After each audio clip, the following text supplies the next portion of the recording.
Good evening to all. Good evening, Sebastian. And thank you very much for having accepted our invitation to participate in this live transmission of BTG Pactual. Based on the number of comments that I received, it seems that people are very excited about this interview. Thank you very much for the invitation. You were born in Cali. You are Colombian and you studied in Spain. You worked in the financial market in New York. You are an entrepreneur in Latin America. You have two global companies. Tell us a little bit about your history, your background, which is so inspiring to all Latins. I will try to summarize this. But yes, I left Colombia when I was 18 and I went to Barcelona to study.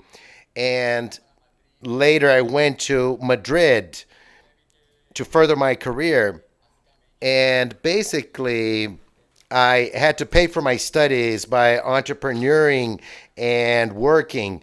I lost my father at age 21. It was a very difficult experience, but it was very important for me to become an entrepreneur.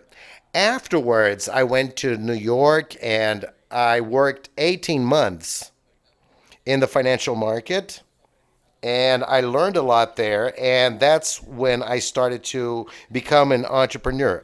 Our first business with my partner Simon was an enterprise software company focusing on retail, large customers like Walmart, uh, Reliance Industries in India, and also in Europe. And this is when we started to learn about the hurdles in the Latin American market mainly.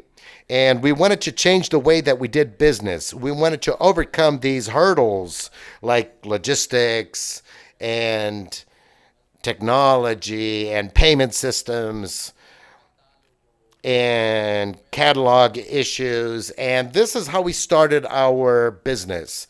The Rappi business started about 5 years ago.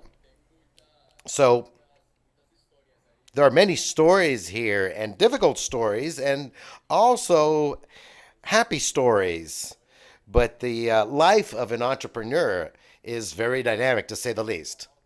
For us Latins, we sometimes feel inferior to others, but this is a fantastic story. You and your Colombian partner started a business in New York, and this was a technological global business that it still exists today. Yes, we've thought a lot about this since the beginning. We always had a very global vision for the world. And we never understood why Latin America didn't present more successful cases of entrepreneurship. Why weren't there more innovation champions or technology champions as we have in many other countries around the world, United States, China, India, and and Southeast Asia. But here in Latin America, we have very few cases, and this makes no sense to me. We have an entrepreneurial culture. We're very creative, and we're always facing crises, and this generates a lot of perseverance in people. We are already born resilient, right? Yes. These are very important factors to be successful entrepreneurs. And above all, we here in Latin America, we're constantly faced with problems. So we are capable of building really transforming companies and leading edge companies. So this is part of our mission. So you set up this software as a service company to help the traditional retail chains to do e-commerce. You saw that there was a niche and you set up Rappi. Everybody here, at least here in Brazil, started to see motorbikers with an orange case, and this started to grow. So you started with deliveries, and afterwards you delivered mobility services. You already have games, events, and household utilities. So clearly, you want to be a super app. I think your end game is to be a super app, but is it possible to have such diverse services in one sole place? So, how have you built these verticals? How do you decide what to include and where do you want to get to? Our mission here is to provide progress to Latin America by giving access to commerce to all, and mainly in our cities. When we do this, we generate a lot of progress and you supplement income and you leverage society. So, this is our great mission. This mission has three main components. The first one was to develop a product that transforms the lives of consumers, something that generates a lot of quality of life for consumers. So we started doing deliveries very quickly along many verticals. When we launched the business, we started to deliver convenience products like supermarket items. We also had this anything button that was very important because we connected a lot of people with consumers. We were able to learn with them, get feedback from them, and that's how we started to enter this more vertical product. I always say that the Rappi product is not a super app because we are copying a Chinese model or the Southeast Asian product. And we are adapting this to the Latin American culture. So having everything in one place to make people's lives easier. The second very important point of our mission has to do with the social impact. Latin America has over 140 million people who live with minimum wage. And we created a platform where all social aspects and classes can have access. So we generate $300 million in cash for these people who use Rappi in a flexible manner. So we generate an additional source of income. So this is very, very important. And probably you run the risk of some politician transforming this into something unfeasible. Just to finish my point here, the third pillar of our mission here in Latin America, we have a very large and important market in retail, restaurants, and few of these companies have access to technology like e-commerce or infrastructure. So all this technology that we built, all these capabilities, we offer to them, to our partners. So their success becomes our success. So going back to your point, Sallouti, I think that's the way it is. Latin America, especially now that we are amidst this crisis, it's much more important for us to offer the conditions to entrepreneur more. We need to solve many of our problems with the creativity of entrepreneurs, whether in the infrastructure, logistics, sales, education areas. We need much more technology. And for me, this is one of the main ways for us to bounce out of this crisis and generate income and offer more jobs. So I'm very bullish about the impact that technology can have on society, and we need much, much more. As you mentioned, you started with a service and added to that. But how do you want to be perceived by the client? How do you want to be recalled by the client? I want to be a product that resolves the lives of people. I want to be a very customer-centric company, and we work very hard to offer the best experience to resolve the problems of consumers. And we will continue to create new verticals because our consumers, they live and breathe this. So we are a company that is always listening to consumers. So I would like people to think of Rappi as a company that is developing a product to facilitate consumers' lives. And there are many stories. We love to learn about these. And there are many stories about technology companies that start bundling different products in the same product. And this is very important in our case. We are doing this based on the feedback from consumers. We hear them out, and this is a natural evolution of Rappi. And since the beginning, we have followed along this path. We have this technology stack to create something that is much more complex. But in the long term, this will create a much closer relationship with our consumers. The usage frequency, this better use of motorbikers. So they deliver food and also groceries, drugstore items. So the product will generate this value in the long term.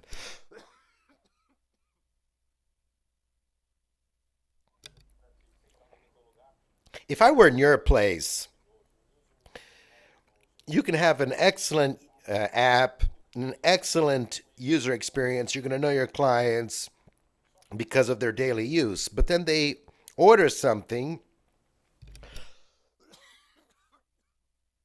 where you depend on a person to pick this up, and they will complement this with you. And there are many other apps. And all of a sudden, they can take your order, but then they go and get the order of another platform, and this will kill your user experience. So this would make me lose sleep every day. So how do you deal with this? Every month, we can have over 400,000 motorbikers active. On average, more than 50% of the couriers are connected 20 hours a week. So clearly, they have other sources of income. They can have a fixed job. So they use Rappi based on the flexibility we offer them. For you to be a Rappi courier, you need to apply, you need to take a course, and we offer more opportunities to them and we start by offering simpler deliveries. One of the learnings that I had, especially in Brazil, is that motorbike couriers are very intelligent and they also have a vocation for this service. I remember that when we started in Brazil and motorbikers had a bit more negative conception, we placed them in the center of the operation. So I thought, we work for them. They are a central component of our mission. And we have wonderful stories of guys who are doing everything to service our consumers and people that use Rappi to have additional income so that they can move forward in life. So besides all this, we have a very controlled operation and we look at the entire operation with a lot of controls. So this is how we guarantee this user experience. It's not easy, but this model, I believe it works. And we're very proud of the work that our motorbike couriers do. There's a quality assurance aspect that is very important here. So you have your consumers and also your partners, and you have to do this quality assurance with them. Let's step back and talk about entrepreneurship. Above all, we need to inspire people in Latin America to entrepreneur because this is what will generate jobs, income, and you have fantastic names in your portfolio, Sequoia, SoftBank, among many others. But now you need to share your story about your fundraising because this shows your life as entrepreneur that is not as easy as everybody thinks. You're very well informed, by the way. This is a funny story because It talks about perseverance and the stamina. Many people don't know Sanhe Road in Silicon Valley. You have almost all investors there. And you can't just stroll down the street. You need to drive a car. And when you go to one fund to the other to do a pitch, you need a car to get about. I was with my partner and we were doing fundraising. We were doing our pitches. It's very intense. And you receive much more no's than yeses. And we had a partner meeting at Sequoia that was quite important because they know a lot about technology. They need to have a unanimous decision to invest or not. And we arrived at this meeting and there was a truck that was coming. We didn't have a car back then.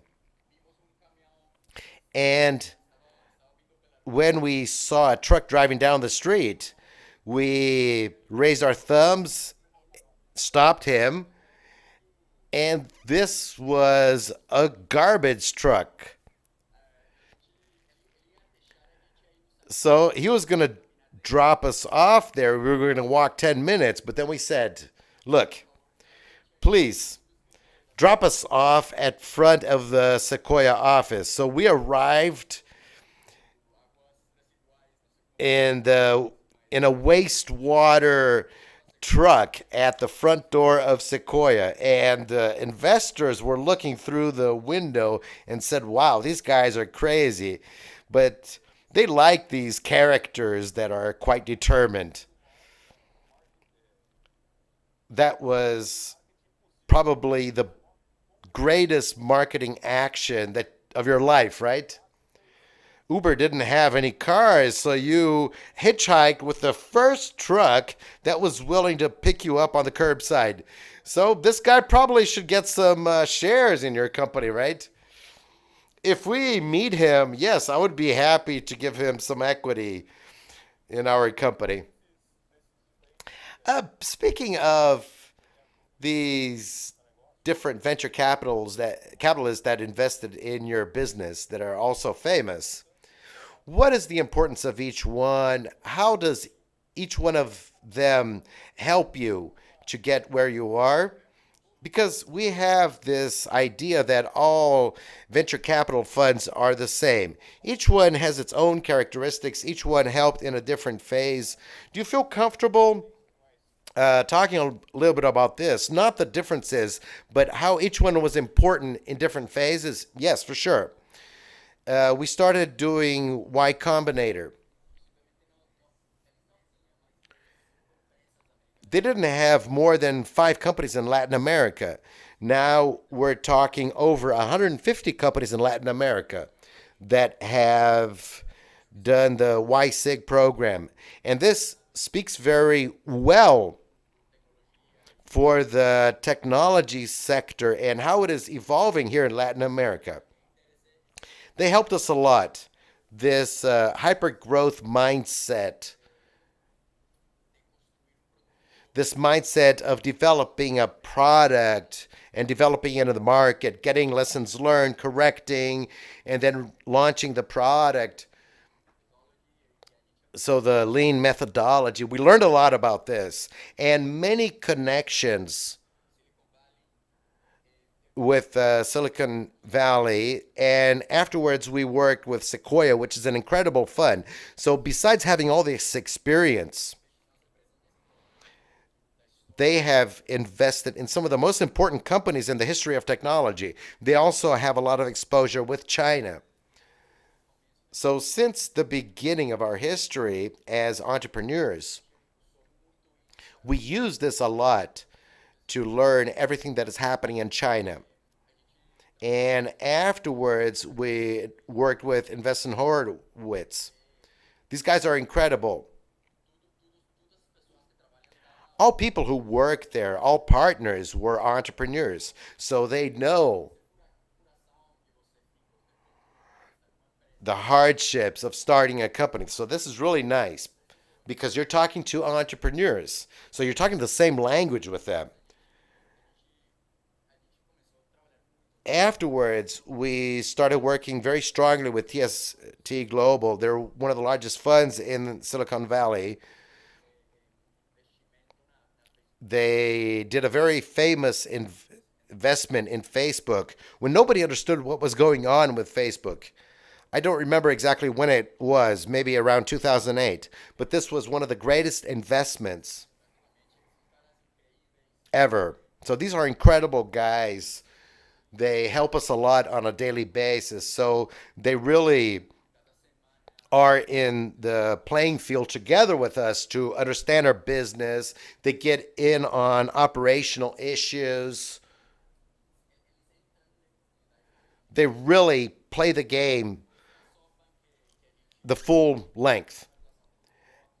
And I also have a very good relationship with them. They have a very focused team on Latin America. They have offices here in Latin America, so they understand very well what is going on in the region. And with an interesting exposure in companies similar to ours in China and also in Southeast Asia. So we have many investors with a lot of experience that have played a very important role in throughout our history, and also investors who helped us in the beginning. I don't want to mention any names, but these guys have worked side by side with us, really getting involved, and we will never forget the importance of them either. Recently, you closed an agreement with SoftBank of 1.2 billion, which is probably one of the largest investments in a Latin American company. So congratulations for this. How do you intend to invest these resources? Do you intend to leave Latin America? Do you want to concentrate in Latin America? So what are your plans? We focus strongly on Latin America. We have a very, very good business for the business that we are building. The consumers have great affinity with our products. We're operating in 9 countries. Brazil is the most important market for us. We live there. We have a team of executives there. We have a very important office there. So much of what we are doing focuses very strongly in Brazil, on Brazil, and also in other countries. It's kind of weird what we do. Normally, when you look at the balance sheet of a company, you try to understand the investments in technology, and then you look at the R&D line to understand this. In our case, almost everything is R&D, mainly in customer acquisition. All the processes that we do involve technology. So we have the innovation of developing new products and not just customer centric issues. Everything in the back office also has to do with technology. So the largest investment that we make is in technology for the motorbikers, for the retailers, for the partnering restaurants. So most of the investments fall under this area, and many of the investments also go to develop a world-class team. So we have top companies, multinational companies, and many of these companies for the first time are working in Latin America. So this is a very important aspect of our investments as well. So to summarize, a lot in technology and a lot in terms of what we're doing in the most important markets like Brazil and thinking in the long term. So our vision is to build a business thinking about the long term and develop one of the most important companies in the history of Latin America. So let's talk about one of the privileges of being seen as a technology company. So, as you said, you're growing a lot, but for this, you're having to burn cash. You need to spend money on IT and acquiring customers, onboarding customers. But what about investors? Do they demand results? So, what do they demand or request from you? And what is the perspective for you to start seeking new investment and start burning cash? What is in the pipeline? The strategy we have, it's not a new story. Investors have looked at similar stories involving technology. So there is a focus on strong growth and also euro economics. So we need to understand variable cash and variable income because this determines the health of the business. And afterwards, make investments to generate scale and attract the largest number of people and the largest portion of the market because the addressable market is very, very important. So the investments and the strategy is very clear. A company that generates positive flows, so we make so many million deliveries every month. We work a lot with contribution market. This is very healthy for the business. The fixed costs are fixed costs. So once you start growing scale, you start approaching a profitable condition as a company. Besides all this, we have investors who understand this vision very well. So this is a growth vision. So we are at day zero of commerce digitization. So when you look at the proportion of retail and groceries and restaurants that are digital, it's still very low. I think in the next 5, 6 years, we're talking about most of retail becoming digital. For you to understand this, it's important to invest and it's important to think about long-term perspectives. So the great truth is that as far as you can see, you're going to focus much more on growth than on profitability. It's to build a company with a lot of discipline. Speaking of COVID, you know that you need to accelerate digital. It's very difficult what's going to happen in Latin America. We will probably have a growth of extreme poverty and lost jobs. So the role of technology is to support these problems that we will face here in this region. So how can we generate more income and more jobs? So this is generating a lot more costs related to operations, because we need safe conditions to make these deliveries. So our perspective here is that it is important to have a perspective on growth, but this needs to be sustainable with economic indicators that are sustainable and with a business that is very healthy. We have a very, very tight margin. So we need to behave like a tight margin business. So we need to optimize our costs and use technology to generate more efficiencies. So we need to be very disciplined. So this is how we operate our business.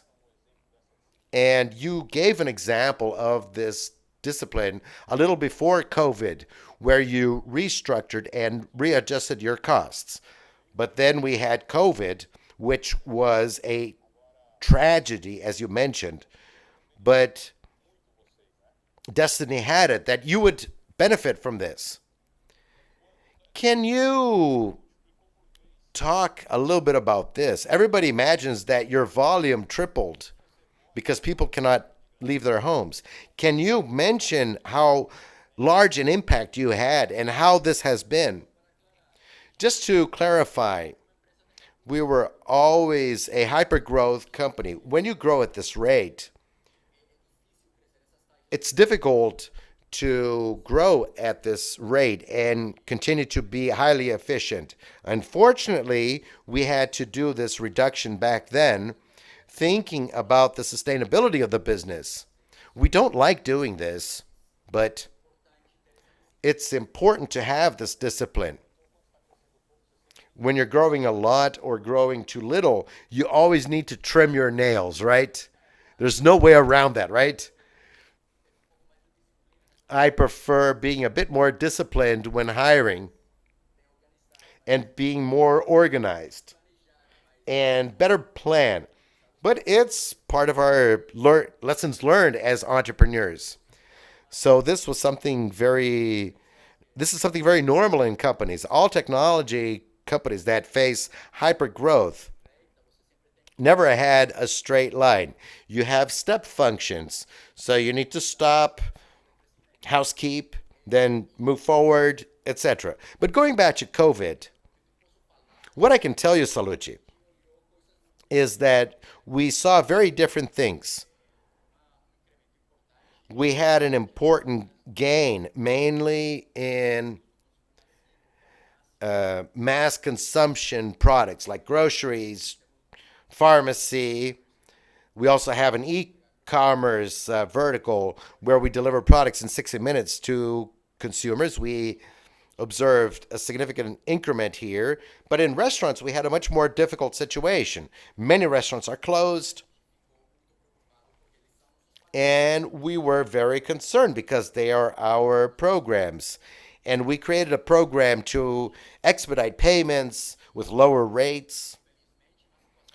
And unfortunately, this is a situation that is not clear as to their future. So the restaurant vertical was not such a straightforward story, and we worked very closely with our partners.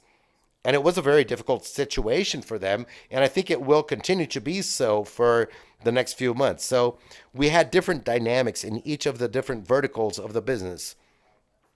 That's probably the benefit of having several verticals here. We have a question from one of our viewers, a fan and a consumer. Is there an expectation of Rappi expanding to the countryside of São Paulo and to smaller cities? The São Paulo countryside for sure, but I need to maybe better understand this region of the state of São Paulo. You know how big São Paulo is, but state of São Paulo for sure. But Brazil, we need to better analyze this. Speaking of philosophy and pillars of action, speaking of client centricity, user experience, and data analytics, how are you using each one of these pillars within Rappi? This is our daily bread.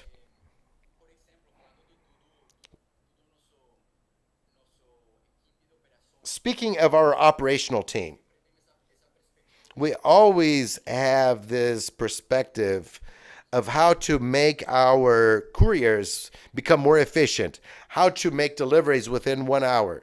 This has to do with optimizing the motorbiker's route. This is done with an app, optimizing data and offering choices as to the routes to take. As to consumer phasing, everything we have done has to do with that contact with our consumers and always interfacing with them.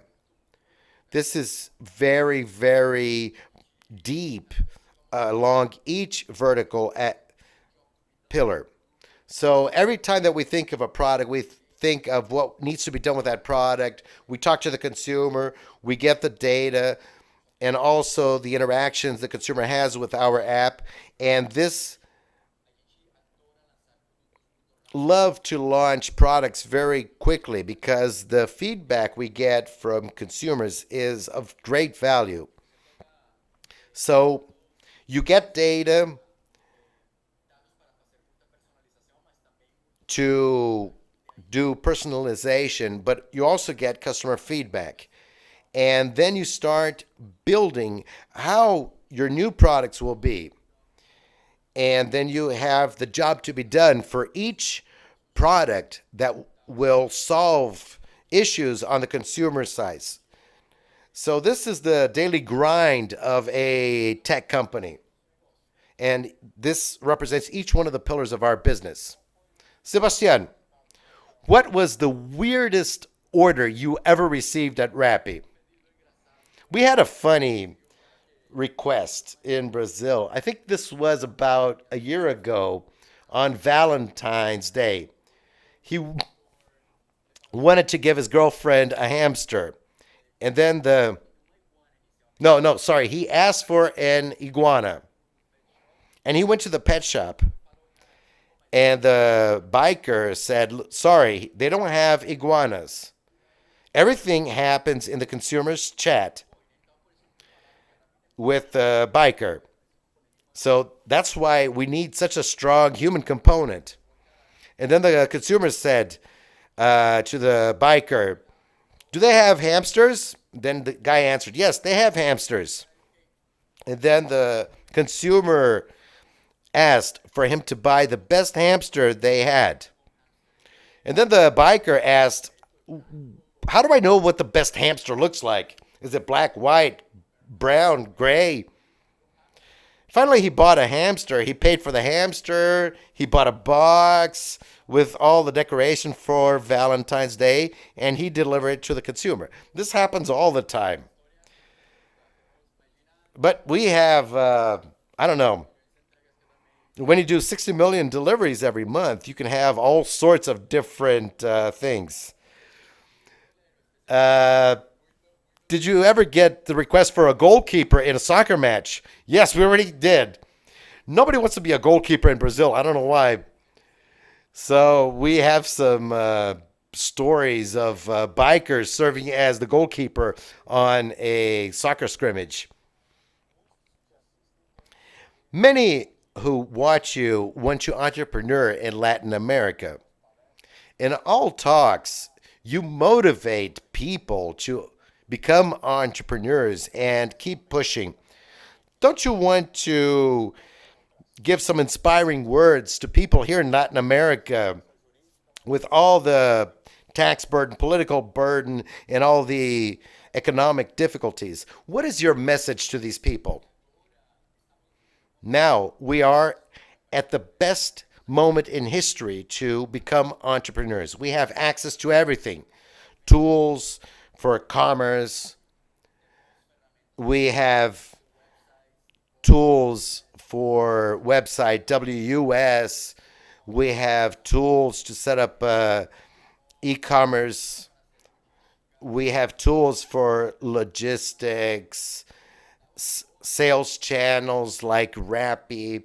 So now there are many tools and architectures that have been developed, and these make it much easier to become an entrepreneur. There's a lot of knowledge, there are a lot of tips, and a lot of entrepreneurs who can be mentors, and many channels on the internet to help entrepreneurs.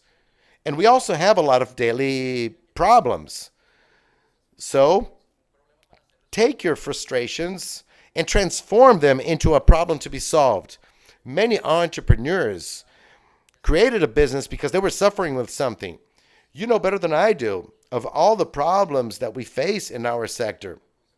Well, let's do something to change all this in the health area, in infrastructure, in banking, groceries, and retail.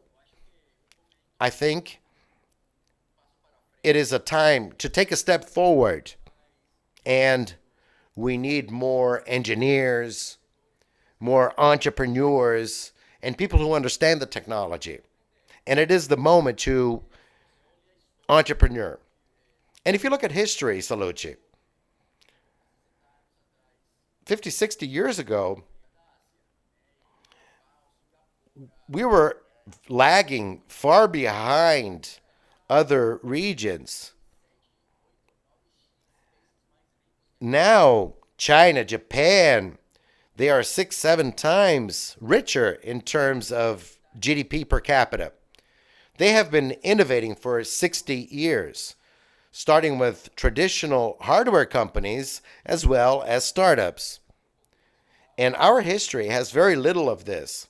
So it's not going to be commodities or traditional companies. If we want to progress as a society, we need to solve our issues with technology.